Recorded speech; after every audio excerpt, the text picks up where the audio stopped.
Fala pessoal, aqui é o Danilo tá falando com vocês. Vou bater um papo aqui nesse quarto podcast, sobre essa relação entre o juiz Sérgio Moro e o presidente Jair Bolsonaro. Foi uma relação conflituosa, tá? Semana passada. O caldo político que já estava bem deteriorado, ele piorou, tá? A situação política não é favorável. O governo tem muitos problemas para resolver nos próximos dias. Muita coisa precisa ser esclarecida nessa entrevista coletiva que o Sérgio Moro deu no Ministério da Justiça. Ele fez acusações muito graves em relação ao presidente Jair Bolsonaro. Há um cálculo político, sim, tá? E quem fez essa argumentação, essa suposição foi a deputada que foi diretamente envolvida, que é a Carla Zambelli, né? Os áudios que foram expostos dela colocaram uma terceira pessoa envolvida diretamente nessa polêmica, né? O Sérgio Moro, ele foi uma escolha feita pelo Bolsonaro para a composição do seu governo, mas ele não era uma coisa que surgiu no começo. Óbvio que o discurso de narrativas, o discurso de narrativa não, né? A narrativa em si, ela indicava que haveria uma parceria entre o Sérgio Moro e o Jair Bolsonaro, né? Por tudo que os eleitores... Vocês desculpem os barulhos, é que eu estou ajustando aqui o carregador para não acabar a bateria. Por tudo que se desenhava, né? A questão do combate à corrupção foi uma das bandeiras do Jair Bolsonaro na sua campanha. Nessa eleição de Jair Bolsonaro, a gente tem que considerar os cenários, né? A gente estava saindo de um governo de transição, que era do Michel Temer, que entrou após o impeachment da Dilma Rousseff. Então, havia um sentimento na população de não continuidade com o governo petista, que foi um governo corrupto, foi um governo que a gente sabe, com o desdobramento da Lava Jato, todas as falcatruas que ocorriam no governo. Isso não é uma coisa que é carente de provas, não, tem um processo, houve um processo judicial, houveram os excessos sim por parte do Sérgio Moro, na época da condução, quando ele ainda atuava na vara de Curitiba. E, enfim, isso também é um caso que não nos cabe aqui retornar, mas enfim, houveram exageros de todos os lados nesses episódios, mas ficou claro, demonstrado que o governo petista, assim, não dá para culpar o PT por toda a estrutura. Não acredito que a estrutura que fosse montada com as empreiteiras e toda essa artimanha de desvio de dinheiro público em licitações e esquema de pagamento de mesada para político fosse uma coisa que surgiu com o PT. É óbvio que ela veio de outros governos, mas também a gente não pode desvincular o governo do PT e falar, então porque não começou no governo deles, a gente pode passar um pano e entender que não dá para eles serem os causadores de tudo. Tudo bem, mas o volume de dinheiro desviado, e até que foi recuperado pelo Ministério Público, envolvendo Força-Tarefa de Polícia Federal, a história toda, foi uma coisa assim abissal, né? Não tem nem como se discutir. Então, o trabalho em si foi feito, os fatos já foram apurados, é uma página que ficou marcada, uma página marcada na história do país, não tem que se discutir isso. A verdade, óbvio, ela vai aparecendo, né? Então, após as acusações graves que o Sérgio Moro fez ao presidente da República, citando aqui, por exemplo, interferência na Polícia Federal, a questão até da assinatura digital, né? Porque no Diário Oficial consta que o Marcelo Valeixo foi destituído do cargo a pedido do ministro da Justiça, algo que o Sérgio Moro refutou na sua entrevista de sexta-feira, tá?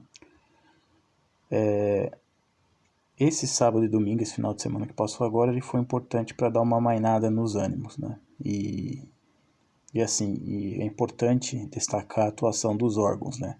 Os depoimentos de ministros, os conselhos de classe que deram seus depoimentos, apurando e indicando que realmente eram acusações graves, tá? A questão das conversas de WhatsApp, tanto divulgada pela Rede Globo quanto divulgada pela CNN posteriormente, pela Carla Zambelli, eu não vou entrar no mérito porque os aparelhos celulares eles serão auditados pela Polícia Federal, então é uma coisa que não tem como você ficar falando por partes, é mais fácil a polícia fazer uma averiguação e realmente identificar a conduta de todos os envolvidos, né? Sérgio Moro ele poderia ter saído de uma forma tranquila do cargo, ele poderia simplesmente entregar o cargo e falar que ele estava que estava saindo por interferência política, mas é óbvio que o Moro ele já entende o papel dele, ele é um cara muito grande pro cargo que ele ocupa e ele sabe que ele tem condições de alçar voos maiores. Quando eu falo alçar voos maiores, eu falo especificamente da presidência da República. Então, você tem que levar isso em conta. Então, ele tinha a opção de sair tranquilo, entregar o cargo e indicar que havia intromissão do presidente no comando da Polícia Federal, ele podia fazer como ele fez, sair atirando para tudo quanto é lado e aproveitar esse momento de fragilidade do governo para justamente atacar o presidente. As consequências foram devastadoras, obviamente, principalmente no núcleo de apoio do governo, porque se já tinham pessoas insatisfeitas com a saída do Luiz Henrique Mandetta, além de todos os outros fatos marcados, já identificados pelo coisas notórias que haviam ocorrido no governo desde o começo da gestão, né? Desses quase 2 anos, a gente vem presenciando espetáculos desastrosos, tanto do ponto de vista político, de relações internacionais, de decisões políticas internas. Então, é um governo realmente marcado por polêmicas, né? E eles não se incomodam de estar nessa situação. Então, é uma coisa natural para o clã Bolsonaro. Mas agora deu uma dividida muito clara. Você pode observar pelos movimentos nas redes sociais, né? Bom, as consequências. A consequência direta foi a instauração de inquérito pedido pela Procuradoria-Geral da República. Aliás, foi uma coisa que foi bem rápida, né?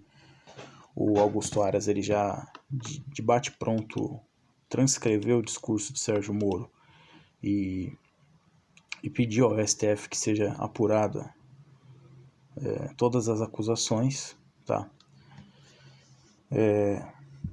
Nesse pedido que ele fez para o STF, ele destaca os crimes de falsidade ideológica, o artigo 299 do Código Penal. Então, já temos aí logo de cara ele indicando principalmente a questão da assinatura. Coação no curso do processo, o artigo 344 do Código Penal. Advocacia administrativa, artigo 321 do Código Penal. Advocacia administrativa é você aparelhar os órgãos do Estado para que advoguem em causas pessoais, o que não é permitido, principalmente se você está na condução do país, né? É prevaricação, e aí prevaricação você entra na dúvida, porque você prevaricar é você presenciar ato irregular, né? E você não coibir. E aí o Sérgio Moro pode ser conivente nessa prática, né? Vamos só aqui localizar o artigo 319 para a gente falar exatamente nos termos do artigo aqui, ó. Olha lá, retardar ou deixar de praticar indevidamente ato de ofício ou praticá-lo contra a disposição expressa de lei, para satisfazer interesse ou sentimento pessoal. Aqui a pena de detenção de 3 meses a 1 ano e multa, né? Então o que acontece aqui? Por que o Moro pode ser conivente com isso? Porque ele deu entrevista declarando que já havia a intenção do presidente interferir na Polícia Federal. Então, se for uma coisa que foi notada por ele há um tempo e ele não reportou, ele prevaricou. Então, é uma coisa que pode sobrar, inclusive, para o Sérgio Moro. A gente tem a obstrução da justiça, que é o artigo 1º, parágrafo 2º da Lei 12.850/2013. A obstrução de justiça é um instrumento muito utilizado por pessoas eleitas em cargos públicos, porque você, tendo controle das pessoas que você nomeia, ou você usar cargos em troca de recompensas, você pode sim obstruir a justiça de forma danosa. A gente pode usar o próprio exemplo da Lava Jato. Quando você desmembra o núcleo da operação, você praticamente está obstruindo a justiça. Porque você tira toda a celeridade do processo e coisas que eram para ser julgadas num prazo de 1 a 5 anos, elas passam a levar um prazo de 10 a 15 anos, prescrevendo até alguns crimes, né? Então, acaba sendo uma coisa muito danosa do ponto de vista estatal, né? Corrupção passiva privilegiada, o artigo 307, parágrafo 2º do Código Penal. Aqui a corrupção passiva a questão de você negociar os cargos, né? Então você promete uma vantagem e a outra pessoa acata o que você pediu em troca de um benefício, né? Então, no caso aqui da corrupção passiva privilegiada, você pode levar em conta a mesada, né? Mesada que o Sérgio Moro exigiu para a família como uma contrapartida pelo fato dele não ser mais juiz na vara de Curitiba e, enfim, exigiu uma contraprestação do presidente pelo fato de você não estar num sistema de aposentadoria dos servidores públicos, por exemplo, entendeu? Também ele cita aqui denunciação caluniosa, que é o artigo 339 do Código Penal. Vamos aqui olhar o artigo 339.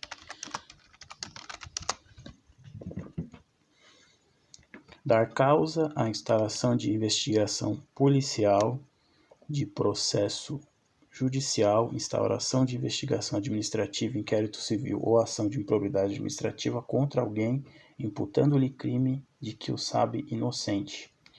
Então, aqui é uma pena mais grave, né, de reclusão de 2 a 8 anos e multa.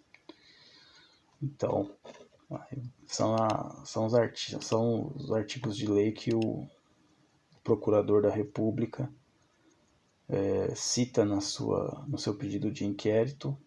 Ele cita também aqui, só para finalizar, no final do parágrafo, crimes contra a honra, que são os artigos 138 a 140 do Código Penal. Vamos ver qual vão ser os próximos episódios dessa discussão. O presidente ele já tem se cercado de pessoas do Centrão para dar uma base de sustentação até a sua governança, né? Ele estava em conflito direto não só da época das manifestações, mas muito antes, né? Ele sempre que podia, ele achava uma brecha para atacar o parlamento, né? Então você acaba criando um desgaste muito grande e tendo muita dificuldade para levar em frente os seus projetos, né? E com as distribuições de cargos, você acaba amainando, né, um pouco a reação política do episódio.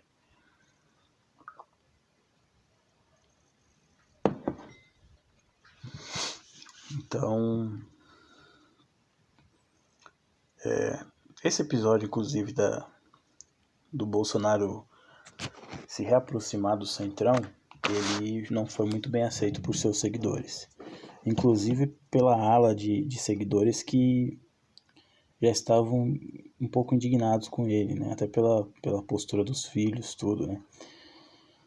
Inclusive saiu notícia, não vai ser objeto agora desse podcast, mas eu vou comentar mais pra frente da reportagem do Intercept Brasil, do qual o filho do presidente aparece como beneficiário dos pagamentos de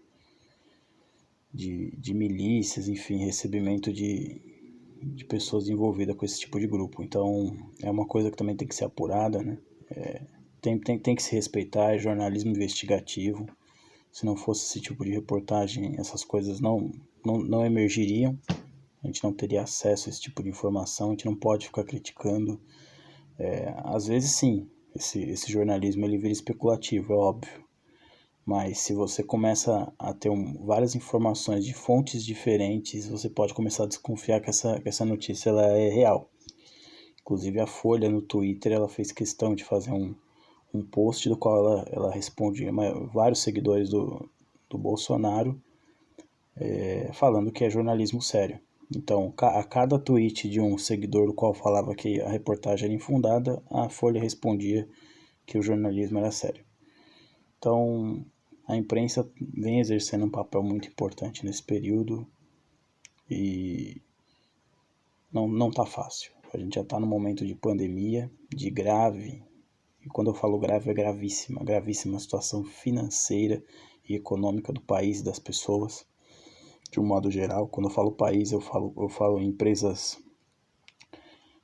estatais, empresas públicas. Quando eu falo população, eu falo pequenas, médias empresas, microempreendedores, trabalhadores informais, principalmente os que não recebem o auxílio emergencial do governo, as pessoas que já conseguiram, inclusive, a autorização para o recebimento do auxílio, mas mesmo assim não conseguiram fazer o saque ou a transferência do benefício. Isso é um problema grave que precisa ser solucionado o quanto antes. Muitas pessoas estão já na beira de passar fome, ou algumas já estão até passando fome e não tem mais aonde você tirar recursos, porque o país está parado. Não só o país, mas vários países do mundo estão parados por conta de uma pandemia que não é culpa de ninguém. Então, o momento é delicado, exige raciocínio claro das suas atitudes, das suas estratégias. Você não pode ficar gastando tanta energia com assuntos políticos, tá? Muito embora essa repercussão política aconteça em vários países, na maioria dos países democráticos do mundo, porque não existe uma tempestade perfeita, né? Uma pandemia você acaba minando muitas governanças mundiais e é o momento que a oposição utiliza para fazer os ataques devidos, né? Então você ataca a gestão, ataca a falta de preparo, você ataca a ausência de projetos, enfim, é uma coisa que a oposição se vale muito bem desse argumento, né? E não é uma coisa que você também pode menosprezar, né?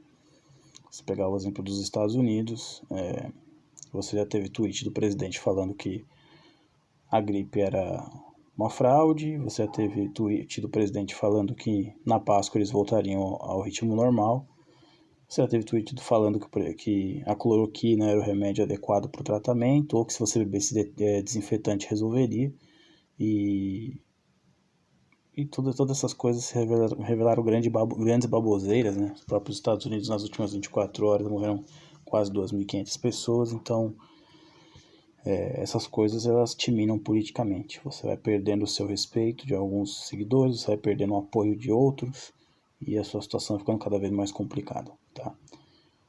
Não quero entrar em mais detalhes antes das conclusões investigativas desse episódio, porque